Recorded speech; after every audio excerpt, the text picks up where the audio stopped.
This is going to be my first and foremost long vlog on YouTube. Hello সবাইকে, welcome to my channel Humaira দিবঙ্গল। আজকে সকালে উঠে মনে হলো নিজের জন্য ভালোভাবে একটু ব্রেকফাস্টটা প্রিপেয়ার করি। ইউজুয়ালি খুব রাশ থাকে এবং রমজানের আগে আজকে শেষ দিন ছিল, আমি ব্রেকফাস্টটা প্রিপেয়ার করছি। ইউজুয়ালি এটা আগে পোস্ট করার কথা, তবে যেহেতু হচ্ছে এডিটিং এর সময় পাইনি, তাই আসলে এটা দিতে একটু লেট হয়ে গেল। যাই হোক, আমি এখানে কিছু ফ্রুটস নিচ্ছিলাম। আমার এই লাল আঙুরগুলো খুব পছন্দ, সো আমার বাসায় প্রায় থাকে। আর কমলা, এটা খুবই ভালো ফর হেলথ, সো আমি এগুলোকে ভালোভাবে ক্লিন আপ করে টিস্যু দিয়ে ড্রাই করে নিচ্ছিলাম। এবং এরপরে হচ্ছে কমলাটাকে হচ্ছে ছিলে নিলাম। এটাকে এখন আমি আমার বক্সে এটা সুন্দর করে হচ্ছে গুছিয়ে নিব। তোমাদের সাথে একটা বিষয় একটু শেয়ার করি।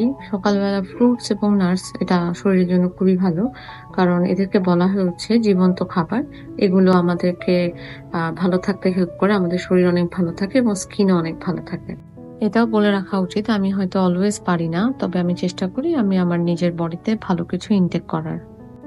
যাই হোক, আমি যখন থেকে ব্লগিং করা শুরু করলাম, আমি ট্রাই করছিলাম হয়তো একটু প্রো লেভেলে ভিডিও করার এবং খুব বেশি 100% দেওয়ার চেষ্টা করতে গিয়ে দেখা যায় কি যে হয়তো খুব ওভারওয়েলম হয়ে যাচ্ছি, অথবা কখনো কখনো খুব বিরক্তি কাজ করছে। আচ্ছা, সবার এরকম অনেকেই আছে যাদের খুব ভালো হচ্ছে ব্লগিং করছে এবং সাউন্ড ইফেক্ট, কালার ইফেক্ট এত সুন্দর। তো মানে কি বলবো, কনফিডেন্ট খুব কমে যাচ্ছিল। তো এখন ভাবলাম যে যাই হোক, যেমনই হোক শুরু করি। যাই হোক, এরপর আমি হচ্ছে আমার ব্যাগ গোছাচ্ছিলাম। আমি খুবই সিম্পল ভাবে ব্যাগটা ক্যারি করি এবং এটা আমি আমার ইন্টার লেভেল থেকে এই ব্যাগটা ইউজ করছি। মানে one of the best bag ever I bought, এবং এটার প্রাইস ছিল মেবি 1000 টাকার ভিতরে। যাই হোক, এইভাবে আমি আমার ব্যাগটা গুছিয়ে নিলাম এবং ফাইনালি আমার পানির বোতল এবং আমার ওয়ালেটটা আমি নিয়ে নিয়েছিলাম, কারণ এটা ছাড়া বাইরে যাওয়া যাবে না। দেন আমি হচ্ছে রেডি হয়ে নিচ্ছিলাম আজকে অফিসের জন্য। রেডি হয়ে দেন রওনা হলাম অফিসের উদ্দেশ্যে। এরপরে হচ্ছে শুরু হলো আমার যাত্রা।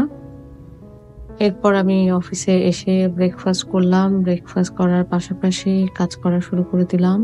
এখন কথা হচ্ছে, এসেই তো আর কাজ শুরু করা যায় না, অবশ্যই একটা প্ল্যানিং লাগে।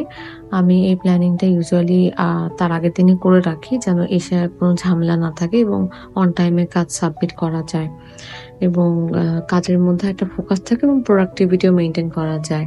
তো এই জিনিসটা আমি খুব ট্রাই করি এবং এই ডায়েরি মেনটেন করা প্লাস হচ্ছে জার্নালিংটা আমি খুব খুব করে ট্রাই করি এভরিডে করার, এবং এটা আমার খুব আগের অভ্যাস। যেমন আমি মনে হয় কলেজ লাইফ থেকে এটা মেনটেন করতাম এবং ইন ফিউচারে এবং হয়তো আমি তোমাদের সাথে এটা শেয়ার করব যে জার্নালিং এর ইম্পর্টেন্স এবং এটা কিভাবে করলে তোমাদের লাইফটা ইজি হবে। ইন এভরি সেক্টর, বাসা থেকে শুরু করে সব জায়গায় তুমি হচ্ছে এইটার অ্যাপ্লাই করতে পারো এবং লাইফটা অনেক ইজি হয়ে যায়। সবকিছু আসলে মাথায় রাখা লাগে না, কারণ এটা অলরেডি ডায়েরিতে টুকে রাখা হয়েছে। So one by one according to your priority তুমি করে ফেলতে পারো। যাই হোক, এরপরে আমার লাঞ্চ টাইম হয়ে গেল, আমি খাবারটা খেয়ে নিলাম। এরপর আবার কাজ করা শুরু করে দিলাম। কাজ করতে করতে মনে হলো যে হয়তো একটু চা খেলে ভালো লাগতো, তাই আপুকে বললাম চলেন চা খেয়ে আসি। দেন দুজনে মিলে আমরা চা খেতে গেলাম, একটু ভিডিও শুট নিলাম। এরই মধ্যে আমার বাসায় ফেরার টাইম হয়ে গেল। বাসায় যেতে দিয়ে দেখি যে অনেক জ্যাম। যাই হোক, এটা আমাদের জীবনের অবিচ্ছেদ্য একটা অংশ। সো এটা পার করে আমি বাসায় পৌঁছে গেলাম। সো এই ছিল আমার video. Thank you for watching.